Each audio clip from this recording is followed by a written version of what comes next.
Alright, so welcome to our brand new series called Daily News in Shorts. In this series, what we do is we cover that day's newspaper and in a very rapid manner. We will cover this entire day's newspaper in 20 minutes. Alright, needless to say that this lecture series is very important for you if you want to cover your current affairs. So, if you have not read today's newspaper, you can cover your current affairs through this lecture series.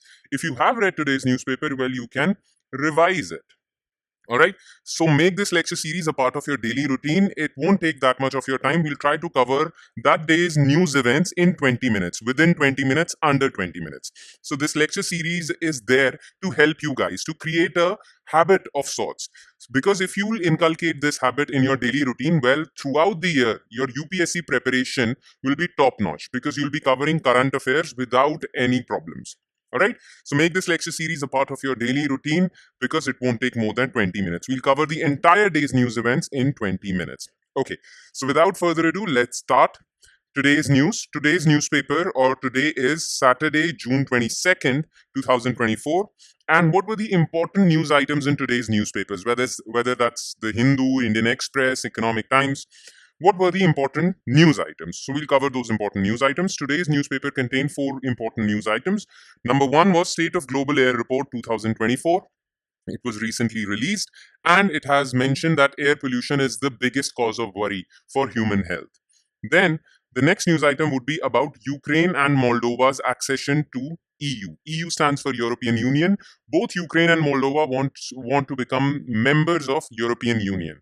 So their process of joining European Union has started. Okay, so we'll talk about this. Then recently, Purchasing Managers Index for the month of June has been released and it has risen to 60.9. Now, what is important for you guys? Important is that what is Purchasing Managers Index and it's increased to 60.9. What significance does it have? Okay. Then recently we'll talk about bail under PMLA. PMLA stands for Prevention of Money Laundering Act. And why are we discussing this news item? Well, because recently this entire political controversy regarding Arvind Kejriwal's arrest. He was granted bail by a trial court in Delhi, but that bail application or that bail was stayed by Delhi High Court. So this entire political drama, within this entire political drama, what is important for you guys is to know about these things. What is PMLA? What are the procedures for bail application? And so on and so forth. All right. Now, let's start with first news item, which is State of Global Air Report 2024. Well, let's start. Well, the State of Global Air Report for 2024 was recently released. Now, what is important for you? Important for you is this, especially for prelims. Who releases State of Global Air Report? Well, remember this. State of Global Air Report is a collaborative assessment by US-based Health Effects Institute. So, Health Effects Institute plus Institute for Health and Health Metrics and Evaluations Global Burden of Diseases, GBD project. These people compile and release the State of Global Air Report. But this year has been special because both these institutes have partnered with UNICEF also. Earlier, they never used to partner with UNICEF. They both individually used to release, or collectively, they used to release State of Global Air Report. But this year, in 2004 only, they have partnered with UNICEF also. Now, what are the important findings of this report? Well, they say that air pollution has become the second leading global risk factor for death, which means that air pollution has become the second biggest killer of people. Not that many people die in accidents, terrorist attacks, but people die because of air pollution. Because air pollution causes many health problems, and some of them succumb to those health problems and die. So, air pollution has become the second leading global risk factor for death. This is an important thing. No matter how simple it might look, this sentence is very insignificant. It looks very insignificant, but it is very important. Air pollution has become the second leading cause of death. Plus, it has also become the second leading risk factor for deaths among children under 5. Well, kids these days are exposed to air pollution. People living in Delhi and their kids living in Delhi, they are exposed to air pollution. And not just Delhi, many cities in India and many cities around the world. Children are being exposed to air pollution, and because of that, their brain development is not happening, their physical development is getting hampered. So that is the problem. Plus, this report also said that around 2.1 million people 2.1 million people means 21 lakh people died due to air pollution. Of these 21 lakh people, 1,69,400 people were children under 5. So not just adults, but also children are at risk. And this is a very big thing. Now, this entire State of Global Air report, or the findings of this report, were not all. It was the entire report was not. It didn't contain only bad things. Okay, it also contains some good news. Also, what is that good news? Well, there were certain positive findings in this year's State of Global Air report. Okay, now what were those positive findings? They said that since 2000, global death rate due to air pollution among under 5 children has declined by 53%. So since 2000, so from 2000 to 2024, death among children due to air pollution has declined by 53%. Now, what are the reasons for this decline? Well, it is because of access to clean energy, Pradhan Mantri Ujjwala Yojana, access to clean cooking fuel, and preventing burning of biomass for cooking. Access to clean energy has reduced air pollution, indoor air pollution, then improved healthcare, awareness, access to nutrition. All these factors were contributing factors for reducing mortality due to air pollution among children by 53%. Plus, this report also pointed out that implementation of stricter air quality policies by the government and encouraging shift to hybrid or electric vehicles. Government of India is promoting electric vehicles, right? So, electric vehicles or hybrid vehicles are being promoted in Latin America, Africa, Asia, and this has led to measurable impacts. All right, that's it. That's all about it. Now, let's move on to second news item, which is Ukraine and Moldova accession to EU. Now, what do we mean by accession? Well, accession means they have shown interest in joining European Union. Now, as you guys all know, that European Union is a 27 country bloc. All right, 27 country bloc, of which 19 countries use the currency euro, right? And 8 countries are part of EU, but they do not use euro. The flag for European Union is this, as you can see on the picture. And European Union has recently accepted the accession negotiations with war-torn Ukraine and Moldova. So Ukraine and Moldova applied for the membership of Ukraine, and European Union has accepted their membership request. Now, you have to know this, and let me tell you this, that joining EU is a 6-phase process. All right? And phase 1, 2, 3 have been cleared by Ukraine and Moldova. European Union has now allowed these two countries to enter phase 4. And what is phase 4? Negotiation phase. Because both these countries will negotiate with EU as to what type of membership they want. All right. So they have formally approved negotiation phase. This will be another step in two nations' long journey of joining the 27-member EU bloc. Both of them have tried for so long to join European Union. Now, as you can see in this last point, to join European Union, countries have to go through a lengthy process. First of all, they have to align their laws and their institutions with the values of European Union. European Union has certain laws, and it wants that its member countries should also align their national laws with European laws. All right. Plus, it has to show that its institutions and its economy meets democratic norms. Only then EU will allow you to join European Union. All right. Now, let's take a look at what. Let's talk more about these 6 phases. What are the 6 phases of joining EU? All right. So these are the 6 phases. Phase 1 is formal submission of application to European Council.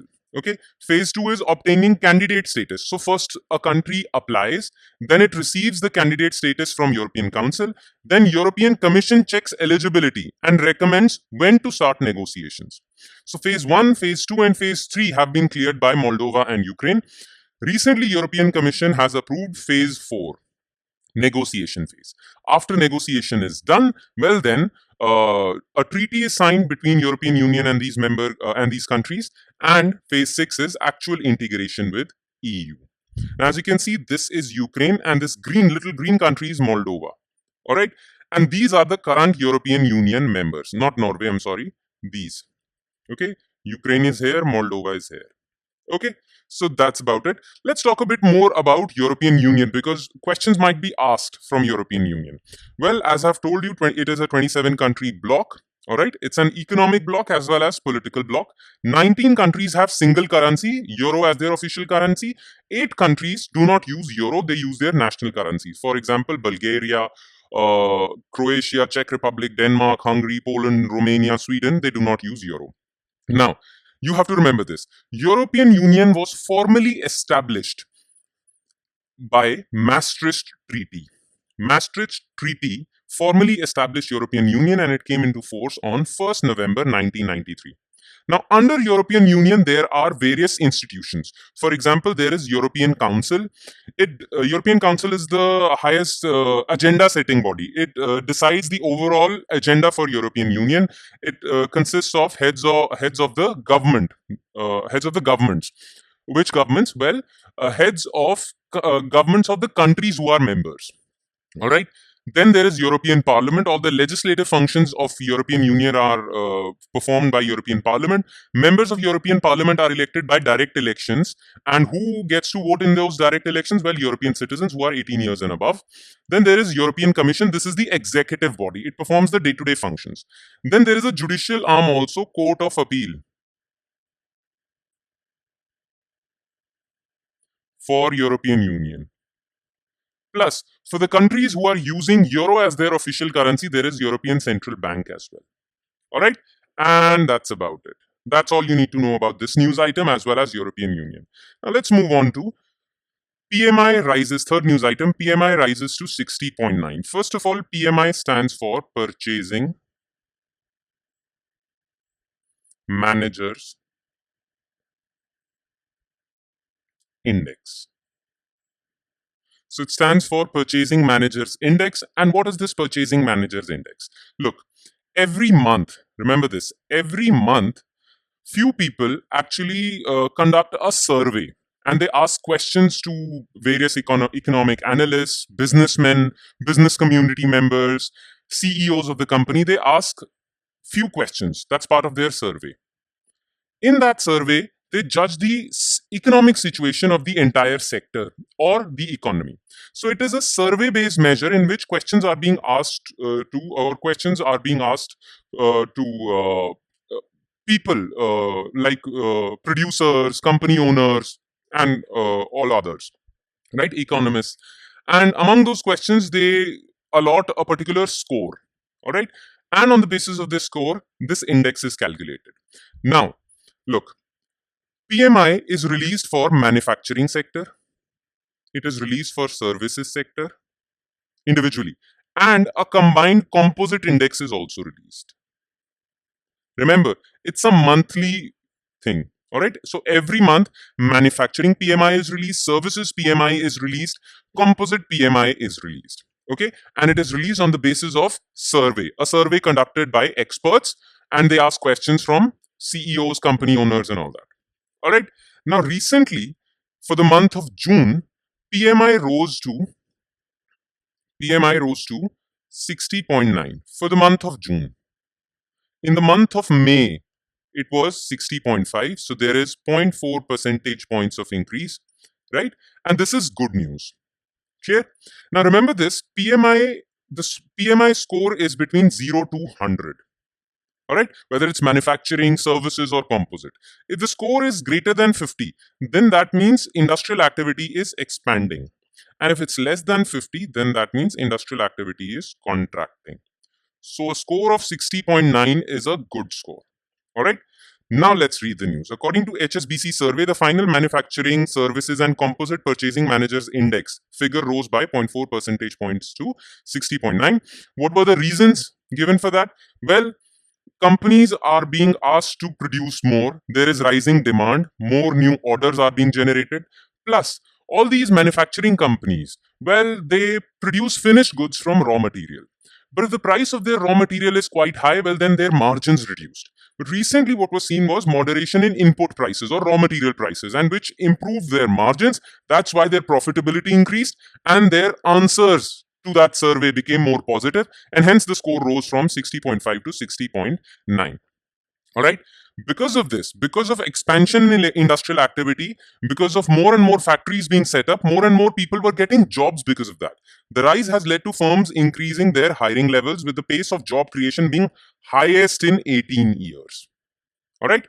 Now, let's talk a bit more about Purchasing Managers Index. First of all, Purchasing Managers Index is not calculated by the government. It is calculated by IHS Market. And IHS Market is part of S&P, Standard and Poor. So S&P is a global corporation whose one arm is IHS Market. All right. So IHS Market basically is an arm of S&P. It conducts PMI for more than 40 economies.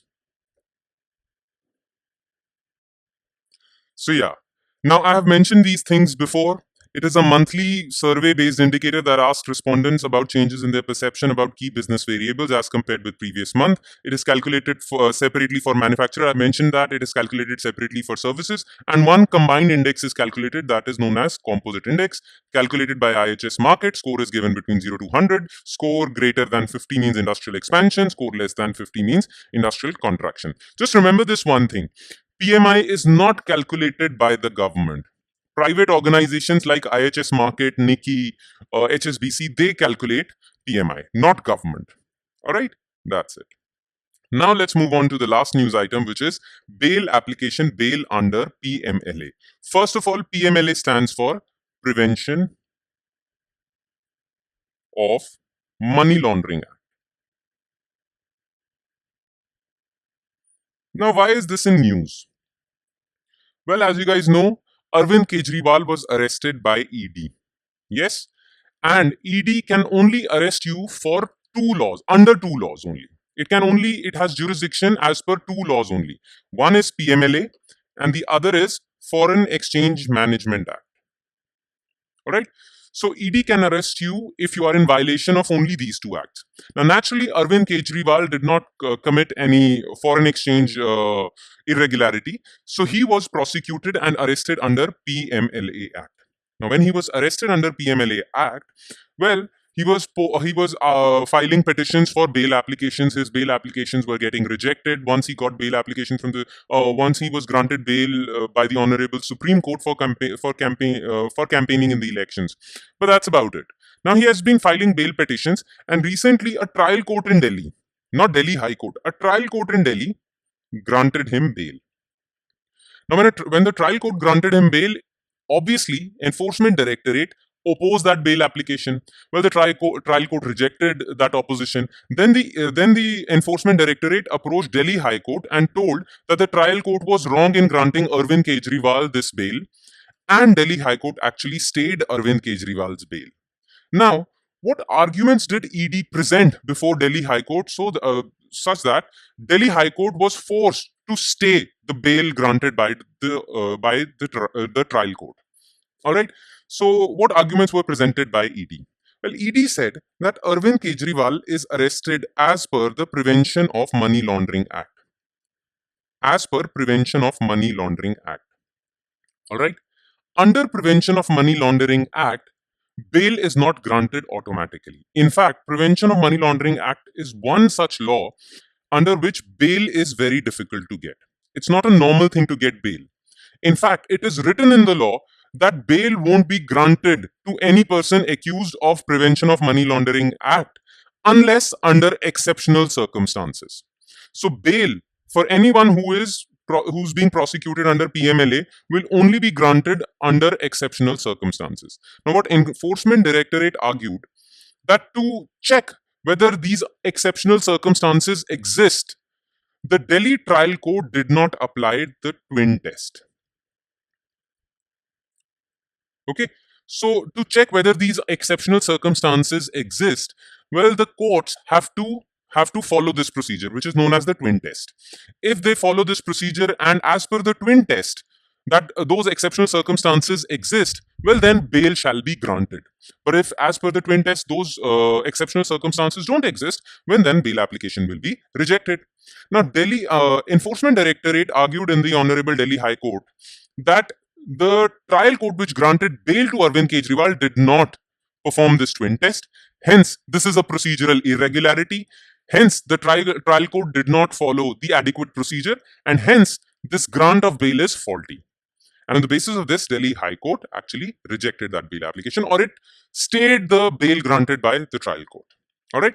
Now, let me tell you, this provision of granting bail only under exceptional circumstances is not just present in PMLA.